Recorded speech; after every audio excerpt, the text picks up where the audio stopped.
Welcome to and also season 2. Although I have to say, I was just thinking, I don't know when season 2 ends, or really when it began. Except for that, January. Except for that was 13 episodes ago. We're on episode 14 of season 2, which we will arbitrarily end when we feel like it. January? Sure. Let's Okay. say January. All right. Well, January starts a new season. Okay, that's good. Yeah. All right. So we are currently in season 2, currently on episode 14, and Kirk and I are doing something unprecedented in all of and also history. We will do this all in Portuguese Creole. And if I knew any words in Portuguese or in Creole, I would respond to you, but I know neither. Perfect. So it's just all you. Oh, all right. We are going to be actually doing and also forward. So we usually talk about the passage that I preached the previous week backward. We reflect on the scripture, we reflect on things that were said, we reflect on the application. This time we're going forward. So this upcoming Sunday, the 23rd, I'm going to be preaching on Exodus 32, which is the golden calf. Kirk and I are going to spend this episode talking about, you guessed it, the golden calf. Of Newport Creamery. Of Newport Creamery. Brought to you by... The other fun part about this whole moment is that though we're recording it now, you will hear it after the service anyway. No, it'll go on Friday. It'll go on Friday? Oh, well then that's you great. Did it before. This is the prequel. You won't even have to come to church. wait. You get everything you need right in one Yeah, I little know bundle. why come now? Why show up? This is enough sustenance. Okay, so we are going to actually start in Exodus 31, verse 18. That's where we need to begin. Now, as the story goes, I'm not going to do the whole story right now, but as the story goes, Moses is missing, so they think. The Israelites make a golden calf. There's more to it. And they worship this golden calf. And Moses comes down. He and God have this conversation. They're both angry. They want to destroy the Israelites completely because they've just blown by what God had told them to do. And in a weirdly comedic moment, Moses grinds up or melts the gold, but then grinds it up into powder and makes them drink it, which I think is just wonderfully petty almost. I love like... There's so much more to this than just that. There is. It's such a fully rounded tale, fully rounded scriptural narrative, I should say. But it's fantastic. So anyway, that's kind of the major plot points. But we will do a little bit of a deep dive starting at chapter 31. Where suddenly... So the end, right? So the end of 31 is verse 18. When the Lord finished speaking to Moses on Mount Sinai, he gave him the 2 tablets of the covenant law, the tablets of stone inscribed by the finger of God. Pen? No. Finger, right? Boom. Just scribble with his finger, just like all of us do when we try to sign our name on square pads, and it never works. But somehow, God's finger, boom, it's perfect. It fits on the tablets, stone tablets that Moses is going to carry down proudly. In a moment of, almost probably like a moment of victory.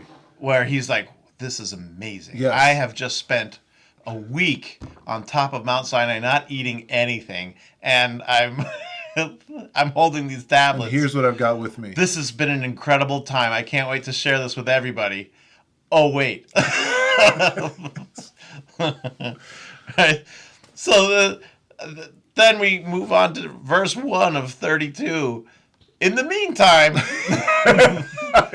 I like this kind of comic book feeling. Meanwhile, right, the people saw that Moses was so long in coming down from the mountain. So either A, they have a very short attention span, B, he's really been up there a while, and they just assume he's dead. Or they just like, plausible. You know what? It's been half an hour. We're moving on. Yeah. We've had other gods, right? Well, I mean, how hard is it? We've had plenty before now. I mean, they weren't clouds and they didn't go through the, all the plagues and take us through the ocean. And didn't make the mountain shake. And Didn't all make that. the mountain shake or scare the bejeebers out of us when they spoke. But, we had a great time with some of the other ones.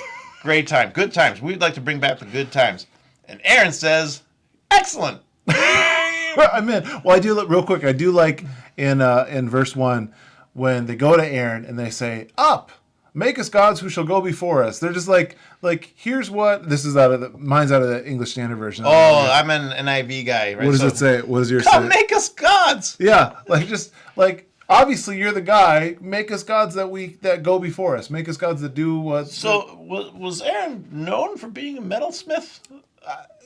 Yeah, it's like because they come to him and ask, he's got lots of ideas later on too on how to do this. But that fascinates me that they're like, who could do this? They don't just go, who's the metalsmith in the group? We were talking, and Aaron, I think, can pull this off. So prior to now, right, before this, is the description of the priestly garments and the oils and all the roles and responsibilities for the incense and taking care of the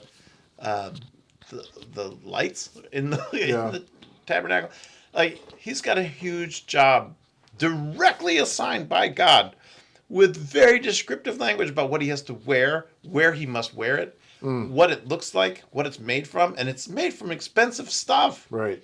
Right? So this is an amazing role assigned to one guy.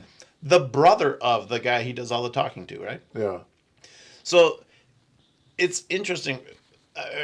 Also, earlier, way back in this book, where Moses is like, I don't think you want me, right? Send my brother, he can talk. I'm terrible at talking. So apparently he's a really smooth talker, and everyone says, this is the guy we need for this, right? So that's fascinating that people all come up to him and says, hey, come on, make us gods. Yeah, what's going on? Yeah. Where's this Moses guy? Moses is gone. It's been a while. Just make us other ones. And Aaron says, and this blows my mind here, because apparently everyone's wearing this. Aaron says, take off the gold earrings that your wives, your sons, and your daughters are wearing. Everyone's wearing earrings. Apparently earrings were the thing. On the way out the door from Egypt, when everyone was giving away their riches to the Israelites on the way out, earrings were number one. That's on the all we list. want. We want earrings. Hey, you know what? I have no purpose for these earrings when you guys are leaving. You just take them with you. Okay, great. And so Aaron collects and says, get all the earrings, and I'll make you a golden calf. How many earrings is that? I know. Well, how big was one of the things I was reading some commentaries, and they're like, well, how big was the calf? How many earrings are we talking? Right. Yeah. It depends on and that the amount of earrings equals the size of the calf. Right. But say there's out of this crowd, right? Which is a big crowd. It's a good sized crowd. Yeah. So out of that number, wives, daughters, sons. Yeah. So say not everyone's going to have a daughter. Not everyone's going to have a son. Maybe there's multiples in the family. Yeah. Let's roughly say that, I don't know, 50,000? I think that's fair. It's right? Fair, Just it's a probably, ballpark. That's probably conservative, but it's still a fair assessment. Yeah. Right? So let's say there's 50,000 earrings. Well, it'd be 100,000. 100,000, maybe, unless they were doing one. Oh, that's true. Because they were slaves, right? So enslaved people had their ears pierced, right? Yeah. So it's interesting to imagine that there was enough from all this gold that Aaron then could melt it down and fashion it, which is not what he tells his brother, but is what's written here. I love. I can't wait till we get to what he tells his brother. Right? Because that's a whole other conversation. Cuckoo crazy, right? So he takes it down. He says, "Bring me your earrings," and they handed it to him, and he made an idol cast. So he's casting. That's sophisticated. Yeah. So he's got to carve something out that can take the liquid metal, fashioning it with a tool. Now that's a key line that it says that here. And they say, these are your gods, plural. So he's made more than one. He's made a few. Oh, it's true. Maybe, yeah. Right, a stack of maybe they fit together. Who knows? Russian nesting dolls. Yeah, they're nesting calves. And that's who. Why would you? You could pick anything. You could pick anything, and you chose calf. Do you think it has a connection to the gods of Egypt? Like the calf is a specific Egyptian god? It is a commonly used god throughout the region of the world. That region of the world, like, Yeah. but I wonder if it's Egyptian specific. I don't know. I'm just asking.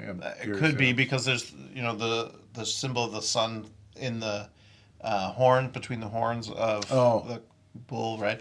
So I wonder if that's why, or is it a Mesopotamian thing?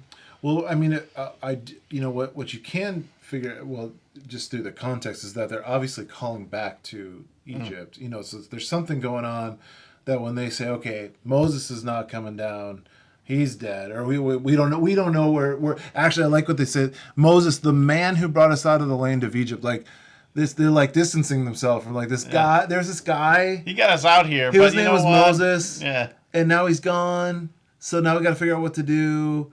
And they make this make this god, and it's got to be a callback to their Egyptian understanding of gods. I just don't know what the specifics are. But the interesting thing is they want these gods manufactured so they can party. Right. That's what should we do? What can we worship? You know what would be great? Let's give up our jewelry, and then we'll have gods so we can party. Yeah, verse 5, just for reference, verse 5 in chapter 32, Aaron made a proclamation and said, tomorrow, this is after he made the god, shall be a feast day to the Lord. And they rose up early the next day and offered burnt offerings and brought peace offerings. And the people sat down to eat and drink and rose up to play. Indulge in revelry is what the NIV says. Indulge in revelry. So they have this god that can indulge in revelry. Yeah. And is that all they want? We were tired. These earrings so heavy. Right? I feel so much we should. Yeah, now that we got rid of them and made these new gods, we should party. We should have done this months ago. Yeah. And I like at this moment, right? So the sacrifices have happened. They sat down, ate. They sat down to eat and drink. Okay. And then indulge in revelry and all that entails. And then, all right, so now at that moment, Moses had just received the tablets, and he's super happy. I'm sure he's like, this is amazing. That's what true. An honor. This is like a highlight for Moses. Well, to go from embarrassed, nervous guy at burning bush to now on top of the mountain. He's literally had a mountain experience. I mean, that's where we get the name, right? So this moment, God just turns to him and goes, You can hear God roll his eyes. Oh yeah, it's just their God and Moses' interaction is fantastic. I love that it's recorded the way it is, because this has to be Moses telling someone to write this down, and this is what happened. Yeah. And the wording here specifically is really interesting to me, because it's you, right? So go down, because your people, whom you brought up out of Egypt, have become corrupt, right? So that's funny. God immediately says, "Not mine," right? Which is like, oh. So it's saying like you're like when you turn to your spouse, you're like your daughter. Yeah, exactly. You believe what your daughter did. Like, not mine. Like, this is definitely your fault. Yeah. So they've been quick to turn away from what I commanded them, made themselves an idol, cast in the shape of a calf. Right? Of all things. They bowed down to it and sacrificed to it and said, "These are your gods, Israel, who brought you up out of Egypt. I have seen these people, and they are," like this line is just funny to me. They are stiff-necked. Now, you sleep wrong, and you wake up the next morning, you're like, like they're causing God a stiff neck. He's like. Well, the people are stiff-necked. That can't be what they mean. Yeah. Right? So this is not what God means here by stiff-necked. Stubborn, perhaps. Stubborn, like they won't turn. They're like they're set. Their face is set toward a certain direction. So they're just headed the wrong way all the time. Leave me alone. I like this. I did Leave too. me alone in my anger, that it may burn against them, and I may destroy them. Then I'll make you into a great nation. And Moses goes, whoa, whoa, whoa, whoa. That's too many kids. Yeah. Right? So that's the moment Moses realizes this is a problem, when God says, I'm going to make you into a great Yeah, nation. I'll still fulfill my promise. Yeah. Just not with these jokers. Yeah. I'm done with them. Yeah. But the idea that Moses is like, he's considering parenting that many, and that's just too many. He's like, no, can do. And then his response, why should your anger burn against your people? Now, kicking it back, right? These are your people. That's interesting. Yeah, I didn't Right? notice that. Yeah. That you brought up out of Egypt. 2 seconds ago, God said you brought up out of Egypt, right? You did it. No, you did it. Right, You so did it. there's some finger pointing here, Yeah. which is kind of hilarious, actually, is. that it's God talking Yeah. to a man, and they're doing this, Yeah. or at least that's how it has been translated to us. Yes, I love it. But that is really funny. And you brought him up with great power and a mighty hand. Why should the Egyptians say it was with evil intent that he brought them out? To kill them out in the mountains and wipe them out off the face of the earth? So turn from your fierce anger and relent, and do not bring disaster on your people. And then remember Abraham and Isaac and Israel, who swore by your own self, I'll make your descendants as numerous as the stars in the sky, and give your descendants all this land I promised them, and it will be their inheritance forever. And then the Lord relented and did not bring on his people the disaster he had threatened. Now,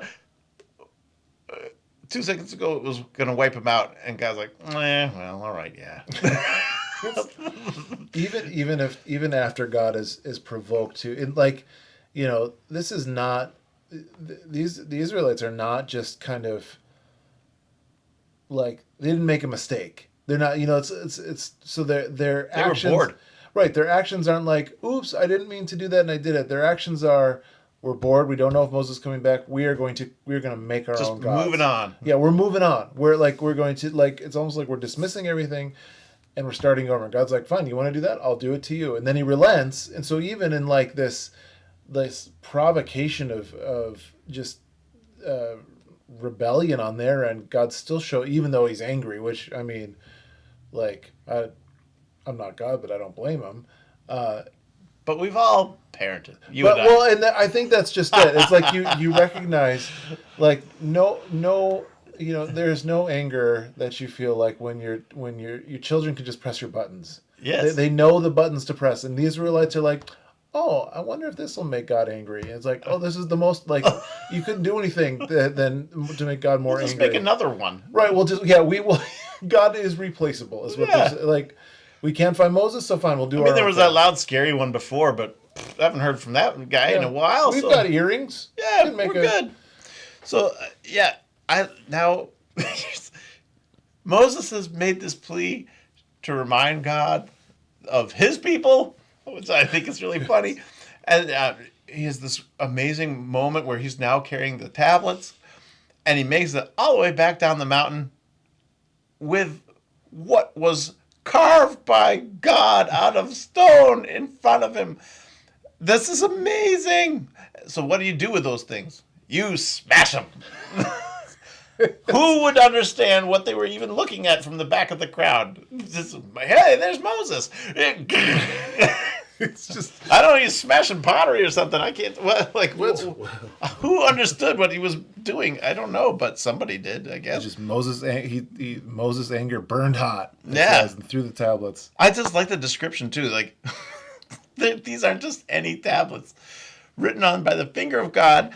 And it says, and they were inscribed on both sides, front and back. So, like, God took time.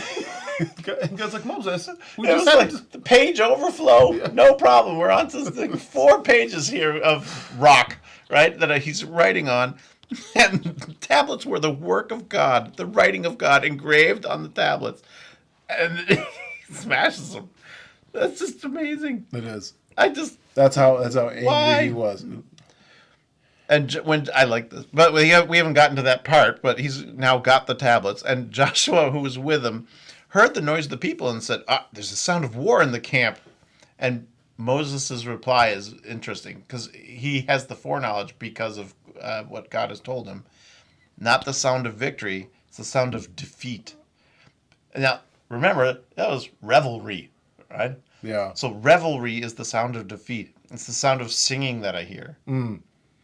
So Joshua understood the sound to perhaps be war. Because of course, why would you think it's singing? Like what? Like Either it's terrible singing, and right? that's Yeah, why that's it true too. sounds That's like true war. too. Yeah. Because what does one sing to a Is cow? that like screaming? What? Yeah.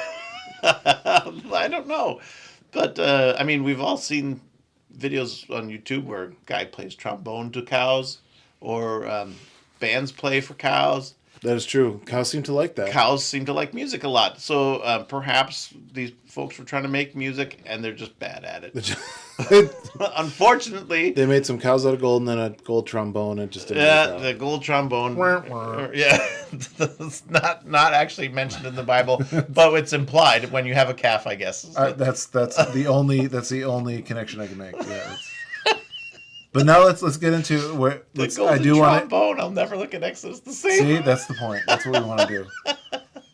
All right. Well, we have to get to because there's so much. You know, when you kind of go through it, even now as we're going through it again, there's so much emotion. I mean, there's so much anger. There's revelry. There's like it's a wild scene. It's a wild scene. God's upset. Like Moses' anger is burning hot, and then we get to kind of the scene's climax, right? Like so Moses, as you said, threw down the tablets. They broke, and Moses and Aaron have this confrontation, Which at this point too, I want to point out something interesting about Moses. So, had been in the Pharaoh's court, kind of tripping over himself. I'm a Hebrew, I guess, but you know, and then tries to interact and stand up for his people, kills a guy. Ooh, and now people figure out that he's, has the argument or tries to settle the argument, and they point out that they knew he killed a guy, and then he's like, uh-oh, and makes a run for it. Right? So embarrassed, not in great standing, right? And then works his way back, and like shy, doesn't want to talk, right? God says, "I'm going to help you. You're going to be the guy who leads my people out. You can't mean me, right? Awkward, shy." That guy is now smashing tablets and confronting his brother and all the people. Right. So that's amazing. That's a transformation. Yeah, you're right. Which it's been a while, but that's a big transformation. You can see. You're right. You can see his change, like as in his interactions. Yeah. And then in a couple chapters to be so bold as to ask God to see His glory, like. Yeah. So you go from this shy guy who just runs from everything to like asking God to like, I want to see what you're made of, like. Which is pretty interesting. Bold ask. There's later on the tent of meeting, right? So where God hangs out at the front door of the tent, that's fascinating to me. That's just absolutely amazing. But okay, so here we are back. so Moses and Aaron are Moses, throws. I love this. Approaches the camp and saw the calf and the dancing. So that's interesting. The calf's big enough to see from wherever he is coming down the mountain. That's true. So, right, so it gives or he just happens to wander in on the center of wherever this is going on. But I like what burns him with anger is the dancing. Saw the calf and the dancing, and his anger burned. And he's like, how far down the path of revelry has this party gone? Because everyone's dancing. To what? So the music that Joshua thought that was the sound of war, I guess. That's amazing. So, okay.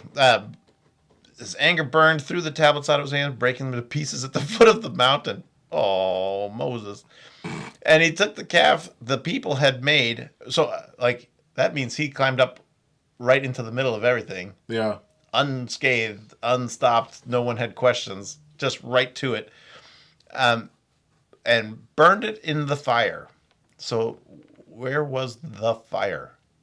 And how big is the fire? Yeah. Because in order to consume gold, I'm assuming this was gold.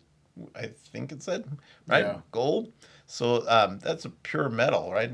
It'll melt, but to burn it, like It's true. to ash, that's really something. And then he ground it into powder, scattered it on the water, and made the Israelites drink it. So they're by a pond that the Israelites are drinking out of, Apparently. right? Or a well somewhere. And yeah, they're like, yeah, here, funny guys. You yeah. like this calf? Yeah. You're gonna drink Does it. it taste like your ears? Right. So yeah, you drink this. So that's amazing. And then the description. He said to Aaron, "What did these people do to you that you led them into such a great sin? What did these people do to you? Like, did they twist your arm? Were they holding a knife to Obviously you? not you, Right? Aaron. Yeah, Well, yeah. And then it's interesting to read Aaron's response in light of what you're talking about, just talking past each other. Just there's this, at the beginning of the chapter, it's the man Moses distancing themselves from Moses. Then your people. Moses is like, what have they done to you? Yeah. And then Aaron says, let not the anger of my Lord burn hot. You know the people, they're set on evil.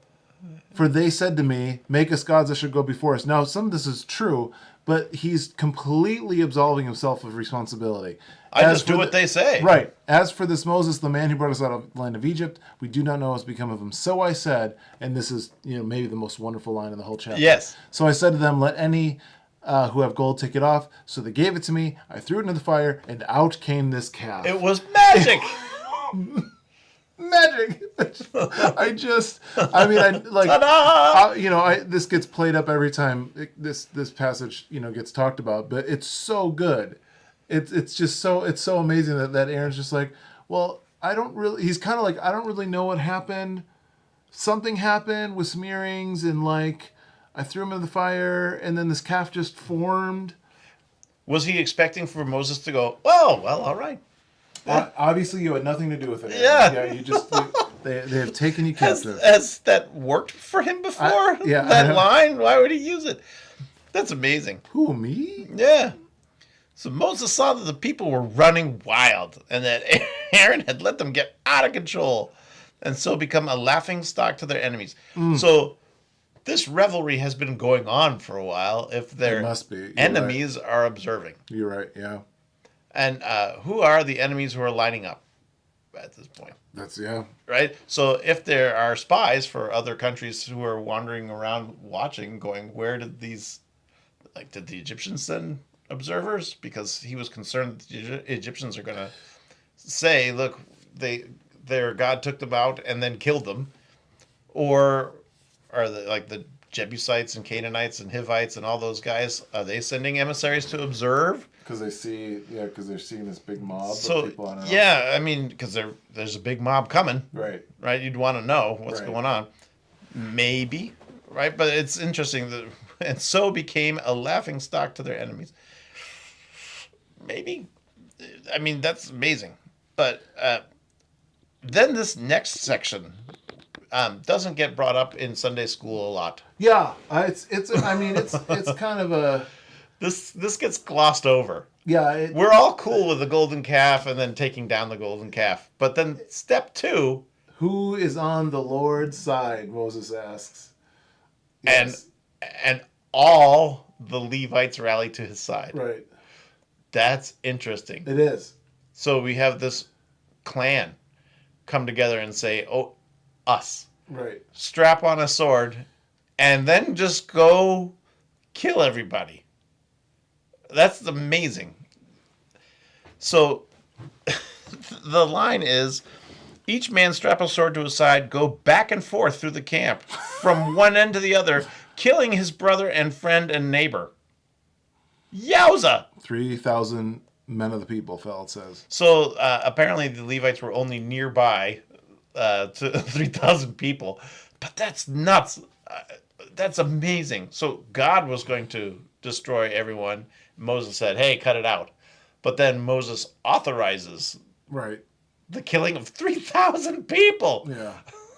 Whoa! Wow. Yeah, so then now the Levites are told, you have been set apart by the Lord today, for you are against your own sons and brothers, and he has blessed you this day. Wow. Now that kind of points to later on, I think, when they clearly not this generation, but the next one that is with Joshua that goes into the land when they're assigning property. The Levites are allowed to live wherever Yeah, that's true. among all the other tribes, right? Huh. With the responsibility understanding of, and then you get the call to go work at the temple here and there. Right. Yeah. Hence Zechariah, right? But that's interesting that this is where that kicks off. That this But they is said, this is I'm where on that the kicks Lord's off, side. Yeah. right? So that's But it wow. includes. Yeah, it's hard. It's you're right. This does get glossed over because it's. I mean, honestly, it's a hard because it justifies death. So it's a really kind of hard. Justifies mass murder. Yeah, right. And so it's like, man, what do you do with that?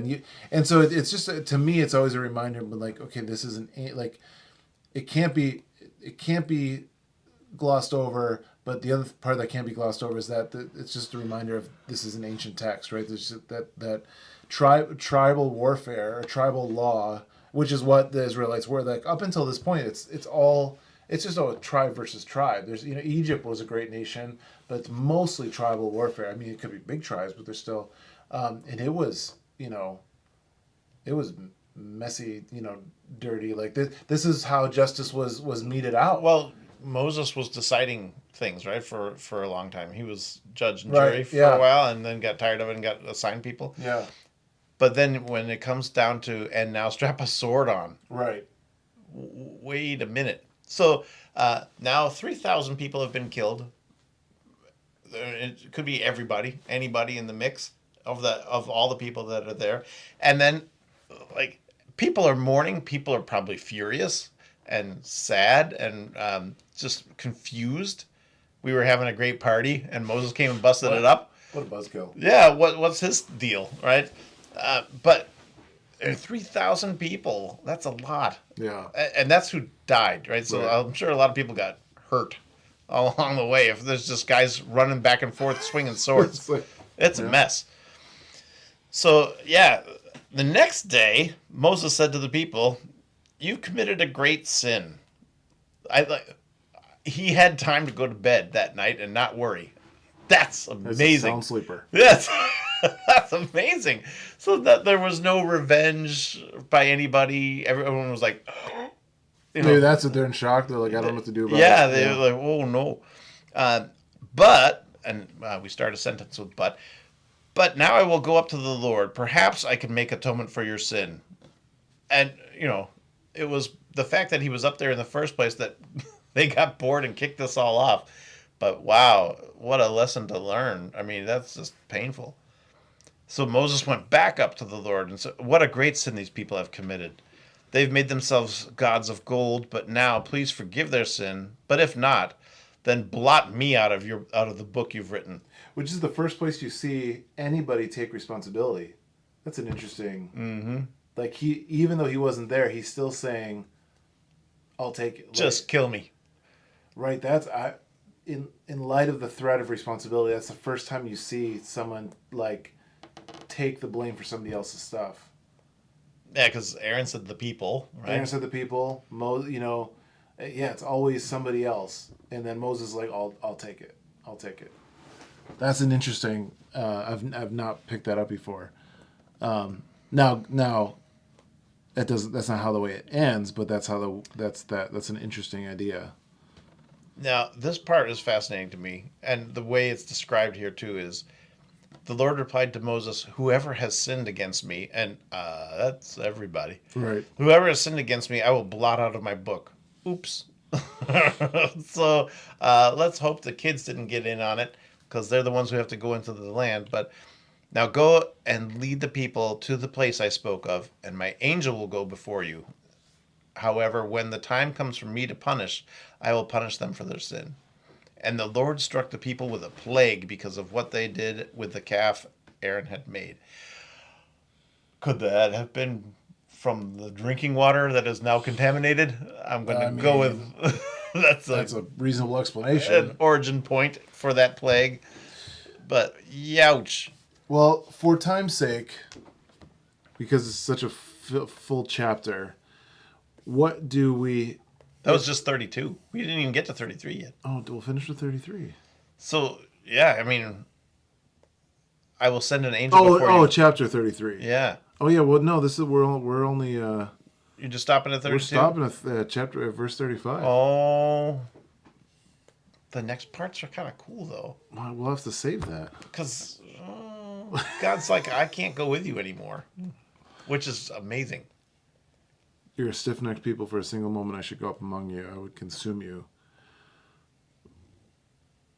Well, so we'll stop on I might destroy you on the way. that thought. So Ouch. so what do we take? What do we take from that? Into third, we have this big kerfuffle with a calf.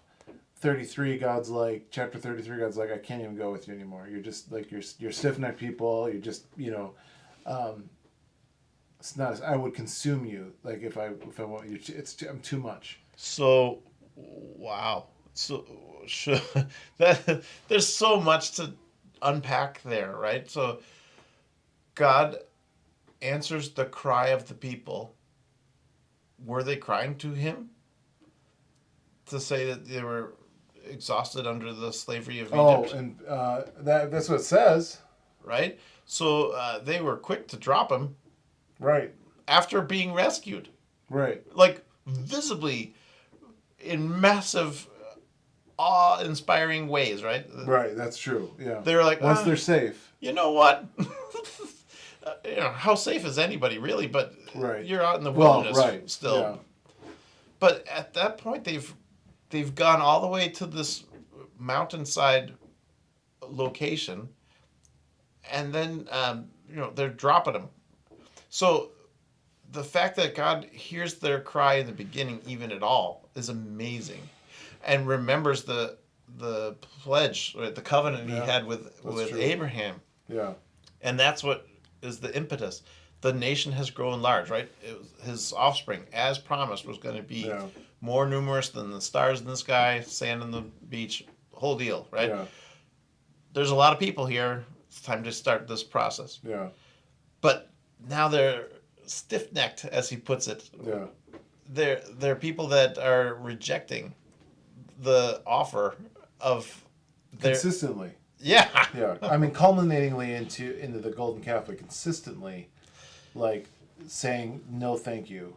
Well, it looks like they just move on fast. Right. That I think you're right. There's, I mean, it's the golden calf is open rebellion, but it's also like this. Actually, in reading this morning, just in preparation, it was like, man, they forget quickly. That's what I was. Yeah, thinking because about it's there. not like, hey, God, in your face. Right. They're like, oh, he's wandered off, so let's just pick another one. Right? Yeah, they forget. They have a short-term memory on this, Right. and that does not bode well for them. So it's interesting that God remembers the covenant, and when Moses reminds him of it, that's when he turns away from absolute destruction, which, Right. wow, thank goodness that wasn't recorded. But yeah, that he could, Yeah. and that he's afraid to travel with them anymore because he might just anyway. Do I have to come back there and sit between you? I will turn this car around. Yeah, I mean, whoa. Well, and I think being able to and we'll close with this last thought.